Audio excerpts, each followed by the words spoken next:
السلام علیکم ورحمۃ اللہ وبرکاتہ۔ وعلیکم السلام۔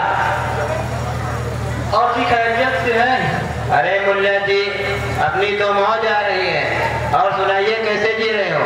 ارے ملا جی آپ لوگوں کی محتاجی دور ہوگی کہ نہیں؟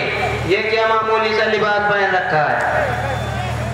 ارے بدتمیز دولت مند، اپنی زبان سنبھال کر بات کر۔ کیا تیرے پاس لاکھوں کا کپڑا کبھی مانگنے بھی آیا ہوں؟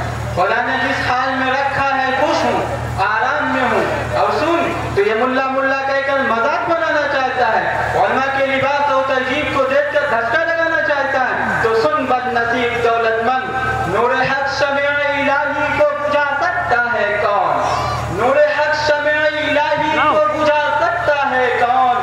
جس کا حامی ہو خدا اس کو مٹا سکتا ہے کون؟ واہ ملا جی واہ، کیا شاعری کرتے ہو! بتاؤ کیا رمضان کے مہینے میں ہم سے چندہ لینے نہیں آتے؟ اور جب ہم تمہیں کچھ پیسے دیتے ہیں تو تم ہمیں تھینک یو کہتے ہو؟ کیا میں کچھ غلط کہہ رہا ہوں؟ صحیح تو کہہ رہا ہوں۔ تم لوگ ہو ہی ایسے جو مجھے یہ بات کہنی پڑ رہی ہے۔ تم لوگوں کی وجہ سے ہماری انسلٹ ہوتی ہے۔ یہ رسید اور نوٹ بک لے کر چلے چندہ وصولنے کے لیے۔ مجھے تو بہت افسوس ہو رہا ہے تمہاری جاہلیت پر۔ پہلے تو میں سمجھتا تھا تم مغرور ہو، مگر اب معلوم ہوا کہ حد درجے جاہل بھی ہو۔ تم نے رمضان کی بات جو کہی ہے اس کا جواب یہ ہے کہ ہم اپنے لیے نہیں مہمانان رسول کے لیے دیتے ہیں۔ تم جو کچھ دیتے ہو وہ تمہارے باپ کا نہیں، وہ تو اللہ کا حق ہے۔ اللہ سے دعا کرو کہ اللہ ہمارے مال و در میں اتنا اضافہ کر دے کہ ہم تمہارے پاس تھوکنے بھی نہ جائیں۔ کبھی دیکھا ہے غریبوں سے لیتے ہوئے، بیواؤں سے لیتے ہوئے؟ ہرگز نہیں، ہم تو صرف اس سے لیتے ہیں جو صاحب نصاب ہو۔ چندہ پر ہنستے ہو، کاش تمہیں آج سے 1400 سال پہلے کا واقعہ معلوم ہوتا کہ حضور صلی اللہ علیہ وسلم نے خود غزوہ تبوک کے موقع پر چندہ دیا تھا۔ اس واقعہ میں حضرت ابو بکر عمر رضی اللہ عنہ کے ایک دلچسپ واقعہ پیش آیا۔ اگر تمہیں ساری باتیں نہیں معلوم تو جاؤ تم مرو۔ ارے سب پتا ہے، ارے سب پتا ہے، ارے سب پتا ہے۔ کیا رسول اللہ بھی اسی طرح شکریہ پیش کرتے تھے جس طرح تم کر رہے ہو؟ بڑے چلے تاریخ بتانے والے۔ ارے تم لوگ بھی دیکھو ملا جی کو، بڑے قابل بنتے ہیں۔ ارے بھائیوں، یہ لوگ تو پورے سماجی سوسائٹی ان لوگوں سے پناہ چاہتی ہے۔ کبھی یہ خالی ہو، یہ لوگ بھاری آفت بنے ہوتے ہیں۔ تم نے شکریہ ادا کرنے والی بات جو کہی ہے وہ کسی درجے میں سچ ہے کہ جاہل قسم کے مولویوں نے جھک جھک کر مالداروں کا شکریہ ادا کر کے تمہارا دماغ خراب کر دیا۔ مجھے دیکھا کبھی تم نے جھکتا ہوا پایا ہے؟ یاد رکھو، جو لوگ واقعی خادم دین ہوں گے وہ اخلاق ضرور پیش کریں گے لیکن تیرے سامنے جھکیں گے نہیں۔ ارے کتنے ہیں، دو چار بھلے ان سے کیا ہوتا ہے؟ نہیں، تم چھوٹے ہو، اکثر ایسا نہیں کرتے ہیں اور میں انشاءاللہ ایسا کریں گے۔ شاید تم جیسے کمیٹی سوسائٹیوں کو معلوم نہیں کہ قرآن کیا کہتا ہے۔ حدیث میں رسول اللہ صلی اللہ علیہ وسلم نے کیا فرمایا؟ چنانچہ ارشاد ہے انما یخشی اللہ من عباده العلماء۔ دوسری جگہ ارشاد ہے فاسألوا اہل الذکر ان کنتم لا تعلمون۔ تیسری جگہ ارشاد ہے فَإِن تَنَازَعْتُمْ فِي شَيْءٍ فَرُدُّوهُ إِلَى اللَّهِ وَالرَّسُولِ وَأُولِي الْأَمْرِ مِنكُمْ۔ شاید قرآن سے پیٹ بھر گیا ہو تو ذرا حدیث پاک سے پانی پی لیں۔ رسول اللہ صلی اللہ علیہ وسلم نے فرمایا نبیوں کے وارث علماء ہیں، نبیوں نے علم و دین کو وراثت میں چھوڑا ہے۔ دوسری جگہ ارشاد فرمایا میں معلم بنا کے بھیجا گیا ہوں. صحابی کا قول ہے کہ عالم دین قوم کے وہ آنکھ ہیں جس سے وہ دیکھتے ہیں, عالم دین قوم کے وہ پاؤں ہیں جس سے وہ چلتے ہیں, عالم دین قوم کے وہ کان ہیں جس سے وہ سنتے ہیں, عالم دین قوم کے وہ دل ہیں جس سے صحیح غلط جائز اور ناجائز کی تمیز کر پاتے ہیں. اچھا تو بڑا قابل ہے, تو ایک بات بتا کہ اسلام کی بنیاد کتنی چیزوں پر؟ ارے یہ تو بڑا بھاری سوال ہے, مجھے تو معلوم نہیں اس کا جواب کیا ہوگا. اب آیا اونٹ پہاڑ کے نیچے, اب تو سمجھ میں آ گیا کہ ہم لوگ دو پیسوں کے کپڑوں میں کتنا کچھ جانتے ہیں. سنو, جب بھی باطل سے ٹکرانے کی ضرورت پیش آئی تو ہم لوگ ہی سر پر کفن باندھ کر میدان میں آئے. یاد کرو تاریخ, انگریزوں کا مقابلہ کرنے کے لیے شاہ ولی اللہ, شاہ عبد العزیز, شیخ الہند, محمود حسن دیوبندی, مولانا قاسم نانوتوی اور مولانا آزاد میدان میں آئے. راجہ رنجیت سے ٹکرانے کے لیے شاہ اسماعیل شہید میدان میں آئے. اتنا ہی نہیں, جب قادیانی فتنہ نے سر اٹھایا تو علامہ کشمیری, مولانا ثناء اللہ مصری میدان میں آئے. اتنا ہی نہیں بلکہ آج تک وہ المہی باطل طاقتوں سے ٹکرا رہے ہیں. ارے مولانا صاحب, آپ نے تو بڑی اہم باتیں ہم کو بتائی ہے, یہ چیزیں تو ہمیں معلوم ہی نہیں تھی.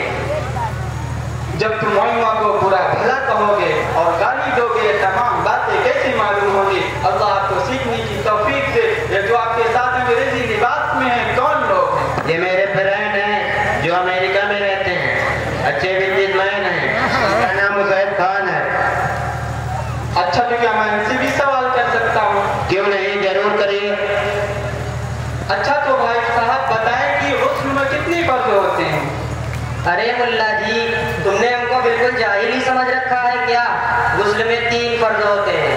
نمبر 1 گرم پانی, نمبر 2 صابن دانی, نمبر 3 نیچے سے اوپر تک پانی ہی پانی.